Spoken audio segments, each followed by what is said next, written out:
Hi, my name is Dr. Rob Ward, and I want to welcome you to another class of the Redox Doc video curriculum and cellular health.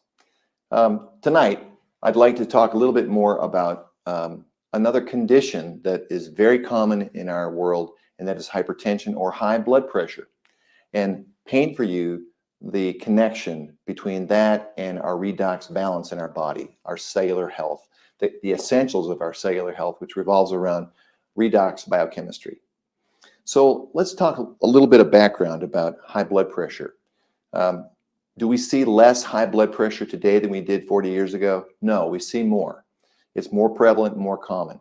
Part of that has to do with the fact that we've had a change in our weight as a country in America and around the world, really, in all the industrialized countries. We're gaining weight, and there's reasons behind that. But as we gain weight, we create an upset in some of the mechanisms that keep our system of blood pressure in balance. And so we really need to have a conversation about how this works.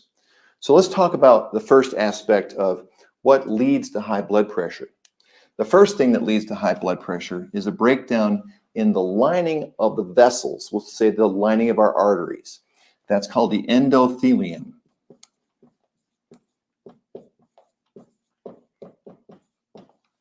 So those little tiny surface cells that line our blood vessels are incredibly important to our health. There's messaging through the redox system of our health that it's almost like an entire electrical system is located within these endothelial cells. We know there's certain places called nodes within our vessels that actually communicate directly to our brain. There's one right here in our carotid sinus that helps us immediately recognize a drop in our blood pressure or not. And if you know the tricks, you can put your finger here and make somebody pass out. It's pretty amazing. Not to digress. So the endothelium, as we are young, is able to withstand all kinds of stresses and pressures. Pressures from our nutrition, pressures from circulating chemicals and toxins, and pressures from imbalances in metabolism.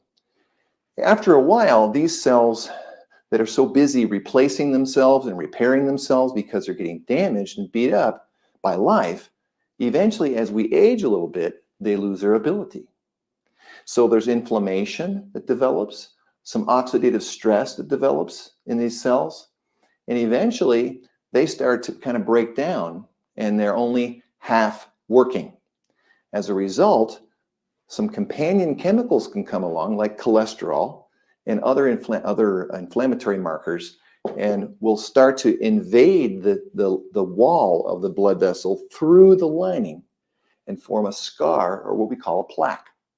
That plaque will become calcified, it starts to grow, it can get inflamed, and pretty soon you've got an artery that's blocked up and not working well. So that can lead to sending clots through the body. It can lead to an obstruction, a lack of oxygen and nutrients getting to a certain part of the body. Things don't work well. So what does the body do? Well, it raises the pressure a little bit if there's a blockage or a swelling to get the blood through. It thinks it needs to push a little harder. So we have a higher blood pressure to do that.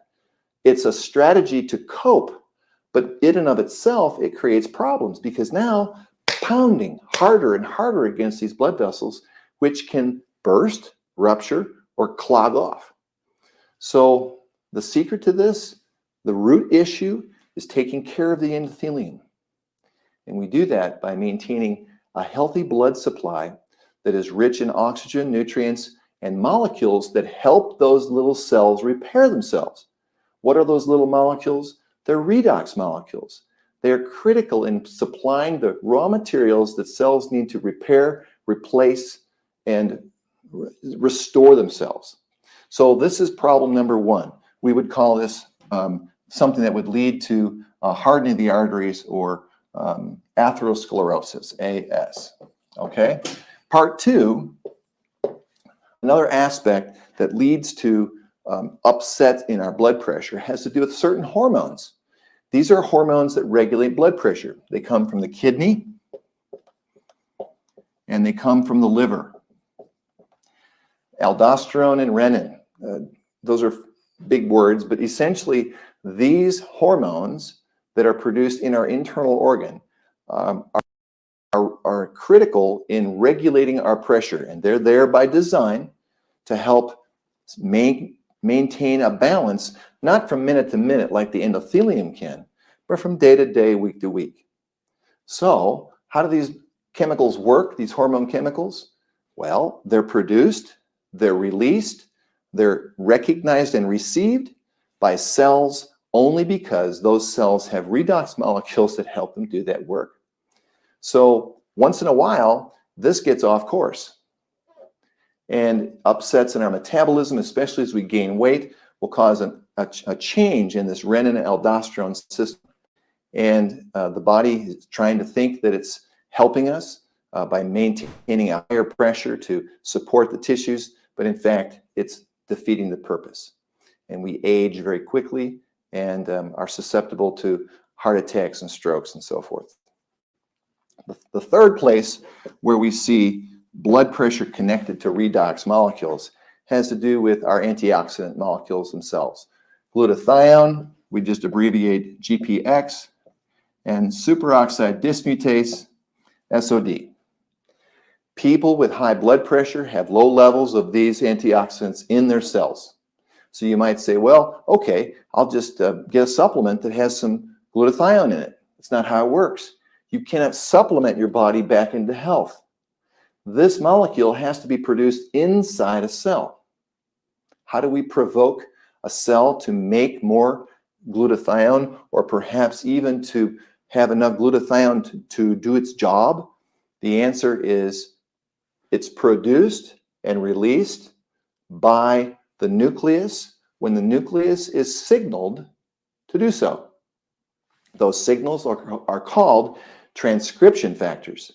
Those transcription factors in the cells are released and do this work when we are nourishing our cells properly with the right nutrients. So the plant-based diets that we talk quite a bit about, foods that are green, foods that are rich in vitamins and minerals like vegetables and fruits, those foods upregulate the production of transcription factors in our cells nutritionally, and that leads to the release and the production of better antioxidants. And then I want to just make the case for one more point, and that is this something we call hydration. The lack of adequate hydration is probably as important as any of these factors in producing the environment for high blood pressure. If our body is chronically dehydrated because we're consuming caffeine regularly, or simply because we're not consuming water enough to keep our body wet, our body is going to say, oh no, there must be a problem. We better kick up our blood pressure to support our health because he's looking a little dry. And we may not be literally dehydrated, but effectively we are. The lack of adequate hydration in our body also signals stress. And that stress response is felt in our adrenal glands, and that can be a daily slow drip of stress through the adrenals, depleting our adrenal capacity and leading to adrenal insufficiency. So all of these mechanisms, even having adequate hydration in our cells, opens the doors for the production of redox molecules. Our mitochondria are nowhere near as effective in producing energy if there's not enough saline in the cell to function with. These little mitochondria are bathed in a saltwater solution, the environment of the inside of our cells. And if it's over-concentrated because we're dehydrated, they go on strike. And if our mitochondria go on strike, we're out of energy. They're our energy plant. So high blood pressure or hypertension is a medical condition that does need medical attention. So visit your doctor, take care of business, do the things that you know you should do. But your doctor may not have anything in his prescription pad for health. His Prescription pad is to treat disease. You're in charge of health, and you have the ability to supply your body with supplementing redox molecules if you choose to. And as you do, you support the endothelium, you support the proper hormone balances in your aldosterone and renin system, you upregulate the production of glutathione and its effectiveness, and you get to choose whether you hydrate yourself or not, providing an environment for the mitochondria to do their job or not. And so we're free to do that. We're free to choose. And this is something that I do for my health every single day, is provide a resource to my body of these stable little molecules we call redox signaling molecules. So I hope that's helpful in kind of putting things into perspective on what this common condition is, kind of related to some basic cellular health issues that you can take control of yourself. I hope it helps. See you at the next class.